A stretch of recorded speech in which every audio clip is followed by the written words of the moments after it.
When I was a kid growing up, I used to love reading a good vampire story.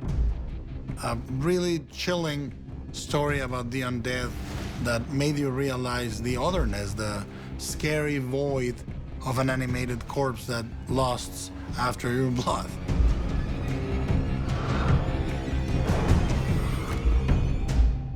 I read two of the great ones. One of them was Salem's Lot by Stephen King, and a book called I Am Legend by Richard Matheson. And the beauty of those two books is that they brought to urban America the reality of a very ancient European evil. They made it palpable, they made it accessible, and they made it incredibly now. The Strain was intended as a book that makes you believe that your next-door neighbor could have turned into a creature like this. That there is no safe place, that your living room, your bedroom, your normal house in the suburbs can suddenly be invaded by creatures that are completely alien to human nature. Guillermo del Toro has taken a lifetime of infatuation with vampires, placed it in a very biologically unromantic setting. This story has been with him for a long time, and he had a very specific ideas, especially about, say, the biology of the creatures. It was as though he was quoting from some sort of book somewhere. The vampires have a whole biological side that I figured out over more than 20 years. I tried to make the vampires as menacing and as real and as absolutely disgusting and alien as possible. I tried to make them into a plague of creatures where you do not recognize the humanity, but our own inhumanity in them.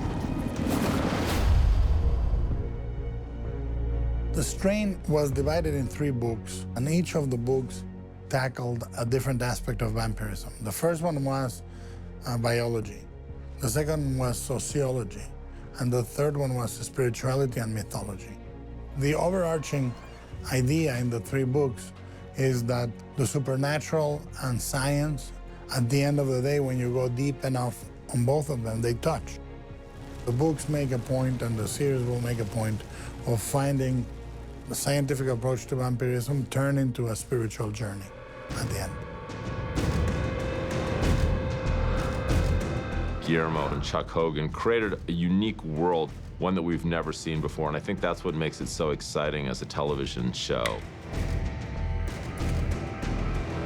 In the development, Guillermo was clear about what he wanted in terms of, the key elements, and we looked at how we could max out, a television budget very ambitiously. I just started to make it. The Strain is the most fun I've ever had writing anything, ever. And writing the stories for the series is proven to be equally rewarding. These are characters that I know better than any other characters I've ever worked with. He always saw them as TV shows. But one thing he was absolutely clear about, and I couldn't have agreed more, was that the books be the books. And now, it's so much fun to go back into the same world and take it to television.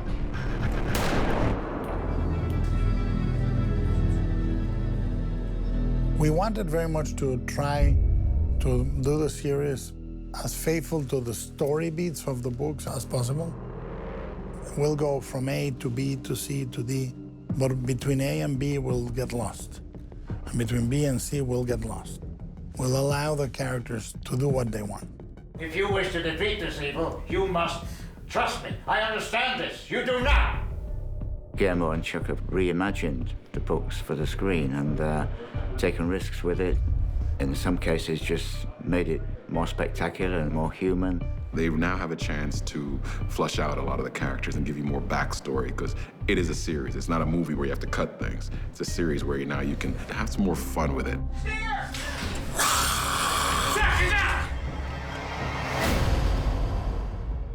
There's strength in numbers. We must make a plan and act together.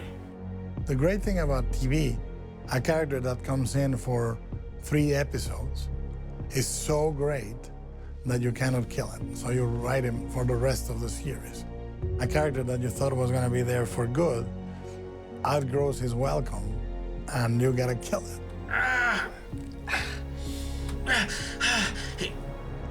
In the book, Jim Kent actually gets infected early on, but we really wanted to establish F, Nora, and Jim as this sort of triumvirate. So we knew that we wanted to keep Jim around much longer, and we've been sort of working toward this episode the whole time.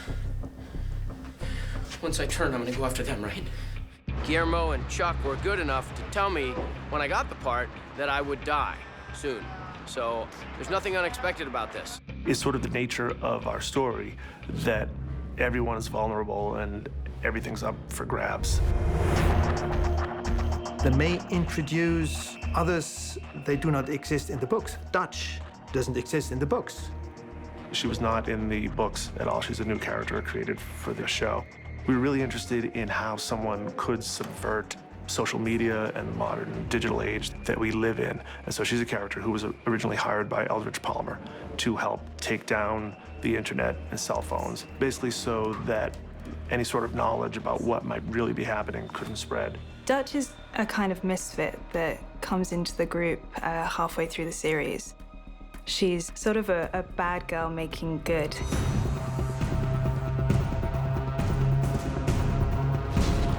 They may decide to make a character bigger than actually he is, which is the case for Eichhorst.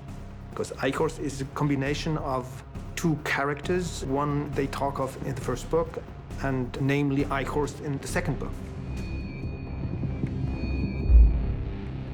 Palmer's changed. There's no resuscitation in the books. I've had a couple of drops of something that if you could bottle it, you'd make an absolute fortune. Because Palmer, I've been on my deathbed for the best part of this season. I've only really been saved at the 11th hour by the Master, basically because I'm still very useful. There is a possibility of adaptation which is incredibly thrilling because we're basically in the same condition as a very passionate spectator who wants to know what's going on next.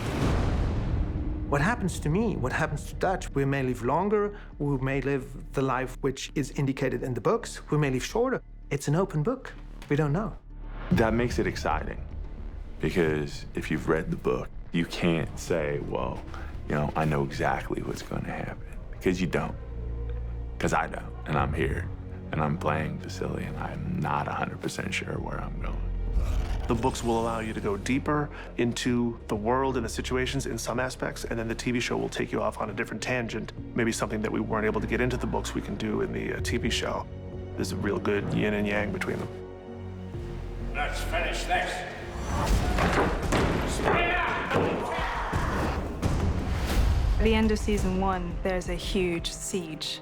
The group take on a huge amount of vampires and the Master inside the theatre. And at the end, we see the group driving away, seeing Manhattan burning. And it's the first time the group really see the extent of what's been happening. You're not sure how are they going to regroup and go on from this. And like, how do they fight an entity this powerful? They're going to be recruiting some new people. We're going to meet some vampires that are fighting the Master and his vampires. So really, the plot thickens. The end of the season really gives you a very clear sense that the story is even bigger than we saw in season 2. It's not going to be more of the same. It's going to be much bigger. The scope of the show just gets bigger and bigger and bigger and bigger. At the moment, it's just the beginning. We'll see what happens with the rest of the world after this.